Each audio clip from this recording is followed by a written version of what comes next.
Okay, good evening and welcome to a short introduction to two of our main program offerings at postgraduate level here at Law at TU Dublin. They are the Postgraduate Diploma in Law and the MA or Masters in Arts in Law Professional. We sometimes refer to the MA in Law Professional as simply the MLP, so that's what I mean when I refer to MLP. I am Brian Barry and I am the Programme Chair for the MA in Law Professional, and I'm also a lecturer in law in Constitutional Law, Torts and Law and Technology. So Constitutional Law, Torts and Law and Technology, those three modules, which are part and parcel of both of these programs. Just to explain about where we sit within the university, law in TU Dublin is part of the School of Languages, Law and Social Sciences, and that is within the Faculty of Arts and Humanities. Your programs that are available to you to take are either the Postgraduate Diploma in Law or the MA in Law, of course. So the Postgraduate Diploma, just to explain, is if it's taken full-time, is a 1-year full-time course, and if it's taken part-time, it's a 2-year course. So what you do to satisfy the requirements of the Postgraduate Diploma is you take a total of 6 modules in law.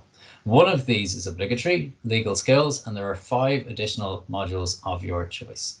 And if you are to pursue the full year in 1 year, the 1-year program, you partake in that postgraduate diploma. You take those 6 modules over the course of 1 year, and then 3 if you are taking the part-time module, so 3 by 2 years. In terms of the MA in Law Professional, students take legal skills on a mandatory basis, and then 11 additional modules of your choice over 2 years or over 4 years. So if you take the program over 2 years, you sit 6 modules for first year and 6 modules for second year. And then if you take it on the part-time basis, you take it in chunks of 3 modules. So 3, 3, 3, and 3 to add up to 12 modules in total. And that particular program is accredited for the purposes of entrance exams into King's Inns, the barrister's professional practice course. If you decide to start out by taking the postgraduate diploma, the PG Dip, and you want to move on to the MLP, the MA in Law Professional, then that option is available to you halfway through the year if you start off in the postgraduate diploma. So it is an option open to you. You don't, the option to take the Masters in Law Professional course is not, you don't lose that option if you partake in if you originally sign up for the postgraduate diploma. In terms then of the modules that are offered on both programs, you can see a host of modules here. Some of them will be familiar to you, core essential law modules that you'd find in most law degrees and programs, and then other subjects or modules that are perhaps a little bit different and a little less traditional, if you like.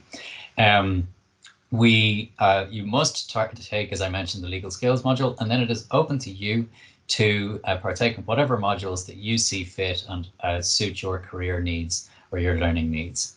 That is the list of modules that's available this year, and we intend on also running a data protection and privacy module next year, and if it does become available, a competition law module as well. So there are additional modules coming on stream we anticipate for September 22 for that academic year.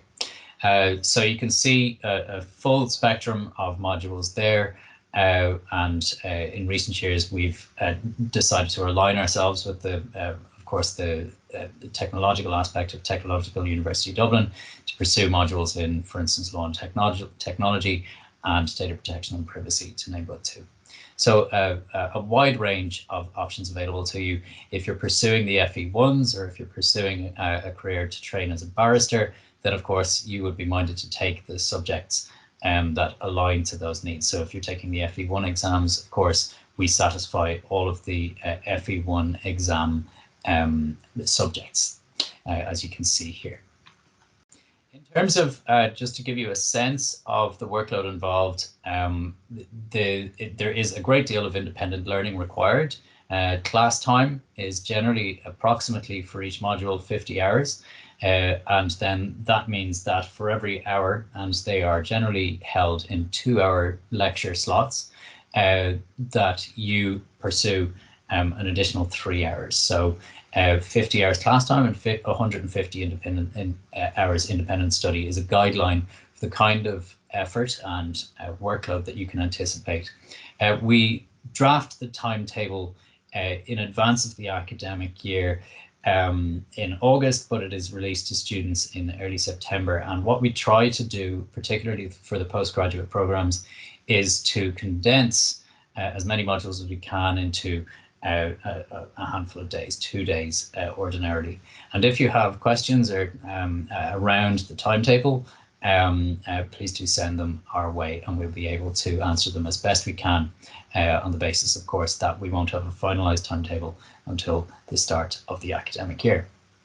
To give you just some sense of where we are and the environment that you'll be learning in, we are based in the East Quad building. We run an entirely in-person mode of delivery post-COVID restrictions. It is a magnificent building that we share with our colleagues across the creative arts, and in particular the Conservatoire, which is the Music Conservatory, and music programs and TV and film, among others. So it's a very creative building, and it's an enjoyable space to be in.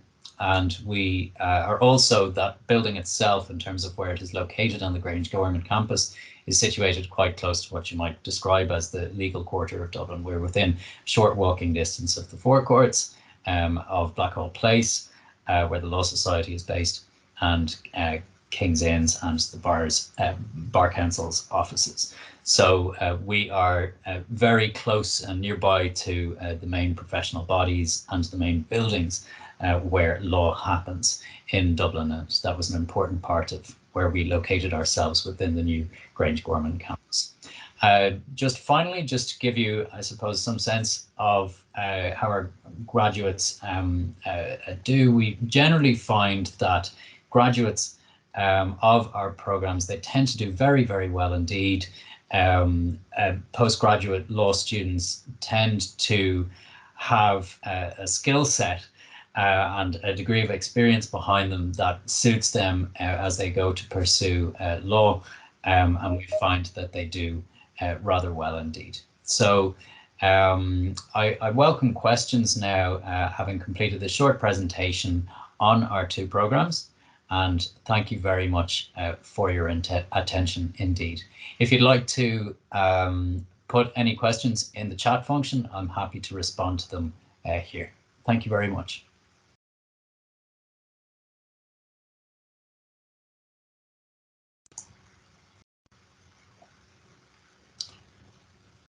Just in response to one question regarding buying law books.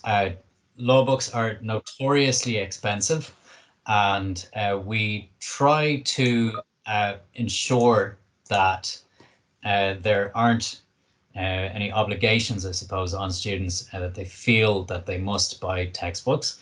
We do have ample copies of all of the main textbooks in the library, of course. However, students do very often find it useful to purchase certain copies of certain textbooks in certain disciplines, in certain modules, particularly in the core subjects, and particularly if they envisage that they're going to go on and practice law, or that they're going to go and sit the FE1 exams or pursue King's Inns. So, for instance, in my modules, there would be a particular textbook in constitutional law that would retail for around 80 to 90 euros. That would be useful, and that would be relied heavily upon over the course of the year. But equally at the same time, there would be up to 20 copies of that in the library, and we would ensure that students have access to that throughout the year. And also, I suppose, just in terms of reading law, and it isn't straight out of textbooks. We do try and design most of our modules around lecture slides that point you in the direction of online resources that are available through our online databases. So, for instance, cases themselves, you'll be reading directly, first-hand cases. You'll be reading legislation directly, and a great deal of your learning centers on your understanding of how to find primary legal sources, and by that I mean legislation and case law. So there is no obligation. To cut a long story short, there's no obligation to buy textbooks. Some students find it useful. Some students, maybe 2 or 3 students, get together at the start of the year and pool resources to maybe buy a few textbooks between them. There's a reasonably healthy second-hand market for legal textbooks as well, but you have to be mindful that textbooks can become outdated rather quickly.